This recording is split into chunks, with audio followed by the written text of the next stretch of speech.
Essentially, we're a collective of artists and historians and writers and scholars and educators and gardeners and landscape architects and archivists and all kinds of essentially creative, spirited people that care about community and care about storytelling, particularly their family stories and their community stories. So to talk a little bit more about East of East Map of Community Narratives, there's a couple things that we did with this project. We did oral histories. Efraim, the singer for the Shishins, we trained him to do oral histories, and he went and interviewed all his friends who were part of the punk scene in the 1990s. Anyone here from the punk scene in the 1990s or earlier? Alright, so there was a really big punk scene in El Monte, which some of you might have experienced or might have avoided, I don't know. So we did oral histories. We did one with our LeBeau. We did one with community members. We did one with the residents from the barrios. We did one with our moms and our elders and things like that, but also just a lot of different community members. We had a reading with Michael Jaime Becerra, El Monte novelist. He continues to live here and he's currently faculty at UCR. So he actually contributed an essay to a reader that we're producing. So we're going to have a reader with essays about South del Monte and El Monte. Michael Jaime read a piece about Golfland and about why he went there when he was a child. In addition to that, we also took advantage of the opportunity to ask people about their own memories and their own experiences of childhood in this community. There are arcades, Chuck E. Cheese on the north side of town, Showboat in Puente Hills, and somewhere off the 605 freeway, Golf and Stuff Fun Center, which you've never visited and yet exists in your elementary school imagination with a golden mythological glow. And you would play interesting, solitary video games in other places. Track and field at the Santa Fe Farms liquor store. Jungle hunt inside of Crawford's Market. Tempest, which is a confusing waste of quarters at the food barn on Ramona Boulevard. But it is the Golfland arcade that has collected all your favorites in one place. Spy Hunter, Star Wars, Zaxxon, Pole Position, Gyrus, Punch-Out. Golfland becomes the center of your universe. It is adjacent to the 60 freeway's Peck Road off-ramp, so whenever you go anywhere with your parents, you're welcomed home by its 4 miniature golf courses, by their bright green and yellow dragons, their expressions silly and slightly crazed.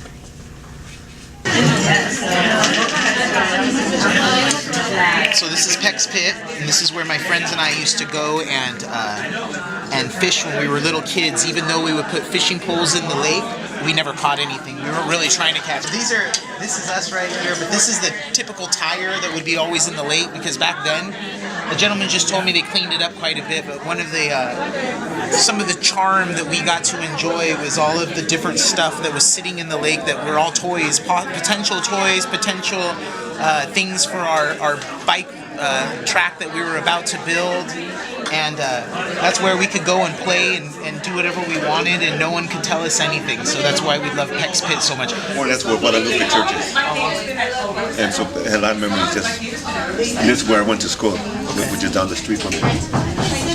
And what's one of your favorite places growing up? Mainly our church over here. But there's another church right here, Guadalupe Church. Yeah, so we had teams like Pop Warner football. We were one of the first teams that invented to places to have a team for young kids. Pop Warner football. The other event that we had was a public conference at the South del Monte High School. And again, for that event, we also sort of had oral history walk-ins. We had creative writing workshops. I want you to think about just life here in El Monte. What it's like here. What does it smell like? What does it feel like? And when you wake up in the morning, what do you hear outside your window, outside in the world? Just start imagining, like, what are the sounds, the smells, the feels, just any sensory experience that you have when you're in this community.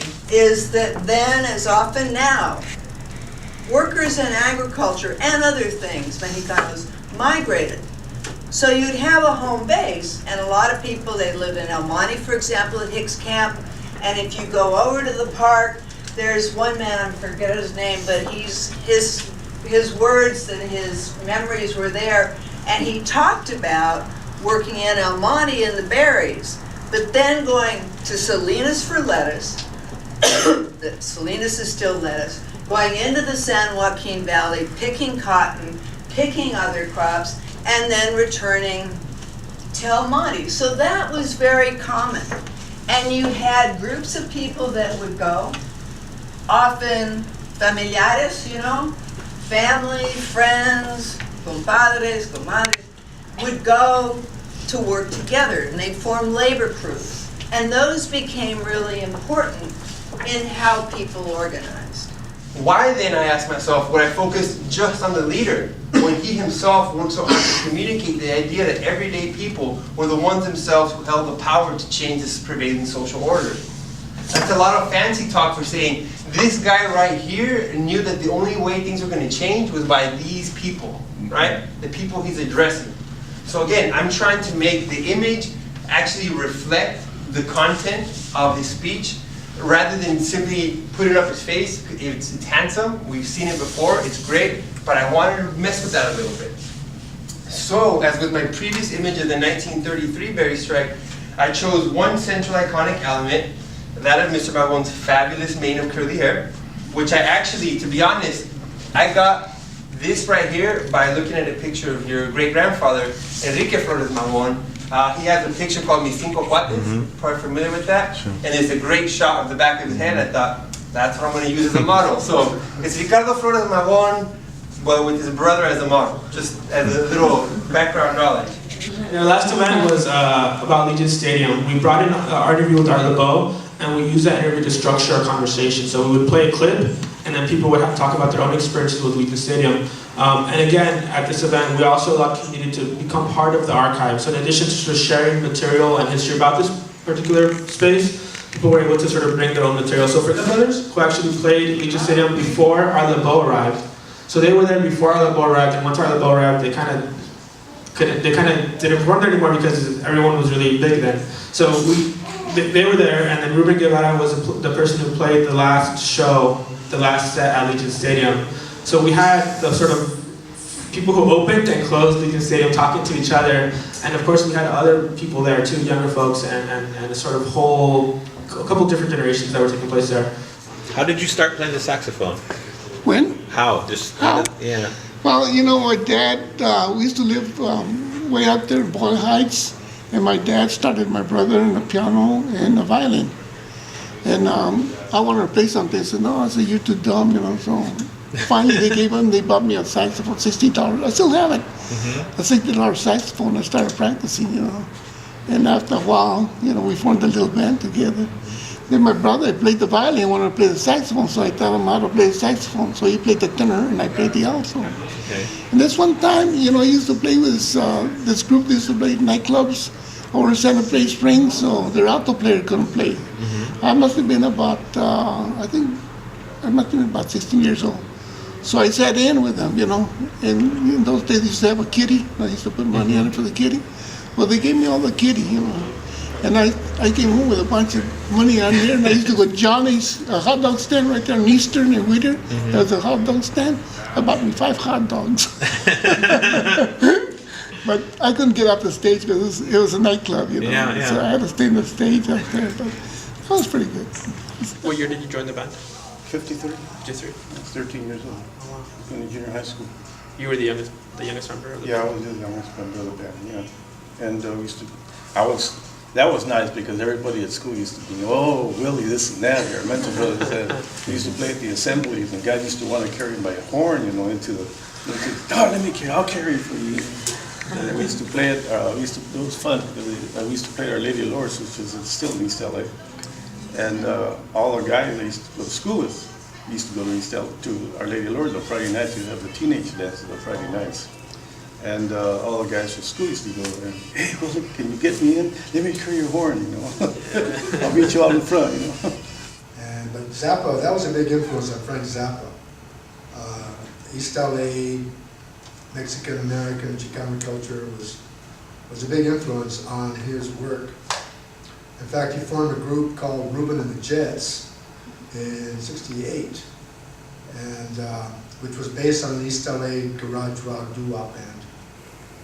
And later I met him in '72, and he offered me the concept to put together a real group of the Jets. So I did in '72, and then we formed it. '73, he produced our first album. We toured with him, and it was a great experience. But yeah, it started, I guess the El Monte was really the seed that really influenced him and inspired him to get into Chicano culture. Because he wrote that hit. It was a minor hit in LA, Memories of El Monte. It's pretty cool. So one of our goals with South del Monte Arts Posse is to bring our tia, the smartest person we know, and an artist together and put them in the same room and have them talk or make art together, right? So kind of like James does with his toys back there, that's sort of the goal of Semap. So what we're trying to do with this project is bring those two things together, right? And really what we're trying to do is democratize the archive by allowing everyone in there and allowing different voices to emerge. And the way we allow different voices to emerge is by bringing in what we call social arts practice, basically creating art or creating primary resources with community. Ricardo Flores Magón actually gave a famous speech here in 1917 in El Monte. And the reason that he gave that speech, or we didn't know why, was because there was anarchist groups in 1910 in El Monte. So it's possible that Ricardo himself might have lived here for some time. What we do know for sure though is that Enrique took baths in the San Gabriel River when he lived in La Puente. So in addition to these sort of more abstract conceptual ideas about opening up these spaces to people, there are also sort of historical linkages. Y a mí esta historia me importa personalmente porque desciendo directamente de ellos. Mi bisabuelo es Enrique y mi abuelo nació en Los Ángeles cuando mi bisabuelo estaba preso en la cárcel del condado. Hay en el álbum familiar de mi abuelo fotos, ¿no?, de esa infancia en Los Ángeles. En 1915 nació, a principios de los años 20. Por lo tanto, la historia, ¿no?, esta historia del exilio en California forma parte de mi historia familiar y personal de una manera bastante directa. Y el otro motivo, puedes poner el siguiente, ¿no?, es que mi bisabuelo acumuló y nos transmitió un archivo con la memoria de su actividad política en Estados Unidos. Y nosotros heredamos ese archivo, por lo tanto el quehacer de preservar la memoria era algo que estaba decidido antes de que lo reflexionáramos. Y había algo que hacer con esa memoria y ese archivo. I'm a historian. I specialize on the history of narcotics and also on diplomatic history. I'm more or less well known in Mexico for that. And I thought that this was a great idea to come and connect with the people of El Monte. And I didn't know how to summarize all the experience here. So what I did is writing a corrido. I wrote a corrido, but I'm not a singer. Necesito que me apoyen un poco, que me convenzan.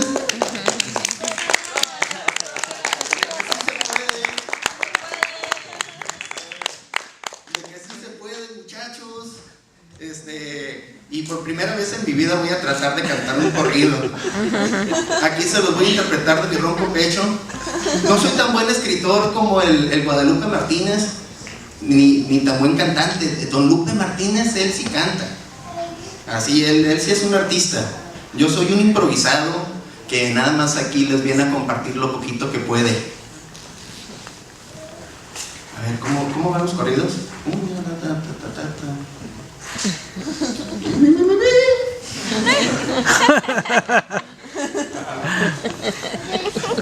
I'm nervous.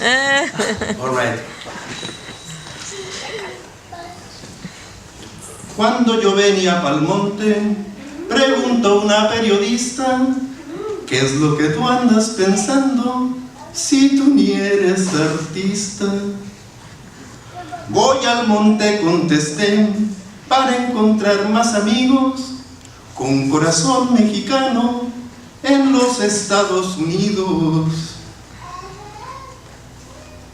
Conocí a Lupe Martínez de los Braceros Juglar, me enseñó sus bellos versos para amar y protestar. Él nació en casa de piedra, no en jaulita de papel. Sabe cantar bien corridos y hasta rimar en inglés. Caminé calles y parques buscando gente sincera que me contara algún chisme del jardín de la madera. Ahí me encontré una Socorro de apellido Jacobí. No me entrevistes, me dijo, mi vida ya la viví. Pero entrados en su historia, Socorro me sorprendió con que marchó en la Ramona, a sus compas apoyó. Socorro sabe cantar y hasta lloramos de gusto, porque con Susi se puede, a los güeros pegó un susto. Aprendí de sus remedios, de plantas y medicina, sembrados en esos predios por las nuevas toipurinas. Mañana me voy del monte, no me vayan a extrañar. En una de esas regreso. Promise me you'll have a smile.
Much love to all the people from El Monte, from the